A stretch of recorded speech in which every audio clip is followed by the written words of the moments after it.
Главные новости сегодняшнего дня. Сегодня вечером срочно была госпитализирована в московскую больницу номер 17 известная советская и российская актриса, член комитета Светлана Немоляева. Причина госпитализации – острая вирусная инфекция. Состояние здоровья Светланы Владимировны на данный момент диагностируется как средне-тяжелое. Это уже вторая госпитализация известной актрисы за последний месяц. В начале октября Светлану Немоляеву госпитализировали с проблемами с сердцем. Против мужа певицы Жанны Фриске, известного телеведущего Дмитрия Шепелева, сотрудники антикоррупционного комитета открыли уже второе уголовное дело за текущий месяц.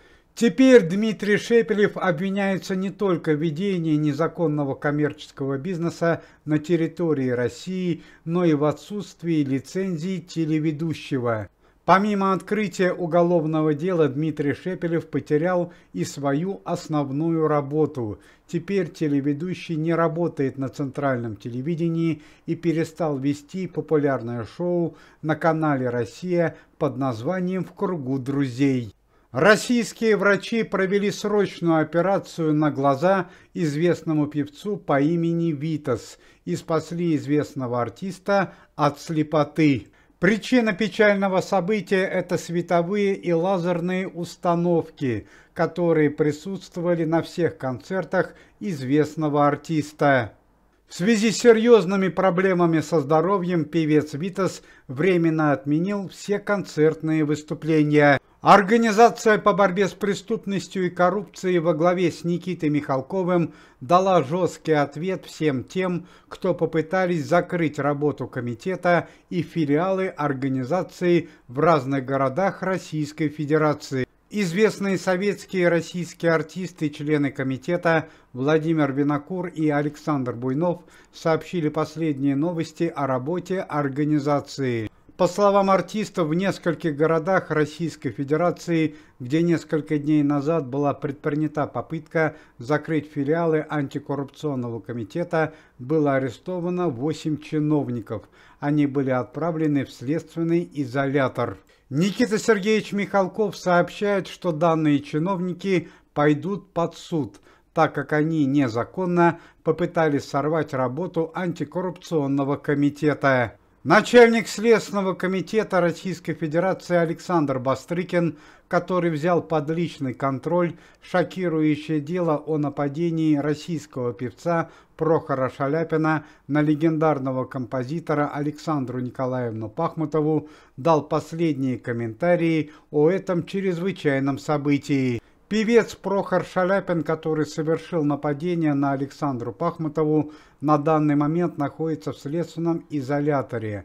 Известному певцу грозит от 15 лет лишения свободы до пожизненного наказания за свое тяжкое преступление. Известный советский и российский композитор Александра Николаевна Пахмутова, которая находилась в реанимации, хоть и пришла в себя, на данный момент плохо осознает реальную ситуацию. Известная артистка до сих пор не может поверить, что нападение на нее совершил ее давний знакомый певец Прохор Шаляпин. Как сообщают лечащие врачи, главная угроза для Александры Пахмутовой миновала. На данный момент жизнь композитора находится вне опасности. Однако 94-летней артистке предстоит долгое лечение и реабилитация. По словам Александра Ивановича Бастрыкина, это уже не первый сигнал о криминальных действиях Прохора Шаляпина. Зрители с большим стажем могут помнить, что еще несколько лет назад при очень странных и таинственных обстоятельствах ушла из жизни очередная супруга Прохора Шаляпина, бизнесвумен из Канады Клаудиа Дэвис. Смерть Клаудио Дэвис была трагична и произошла при очень необычных обстоятельствах. Клаудиа Дэвис скончалась буквально через несколько часов после свадьбы с Прохором Шаляпиным. По официальным данным, на тот момент супруга Прохора Шаляпина Клаудио Дэвис оказалась в коме после падения с высоты.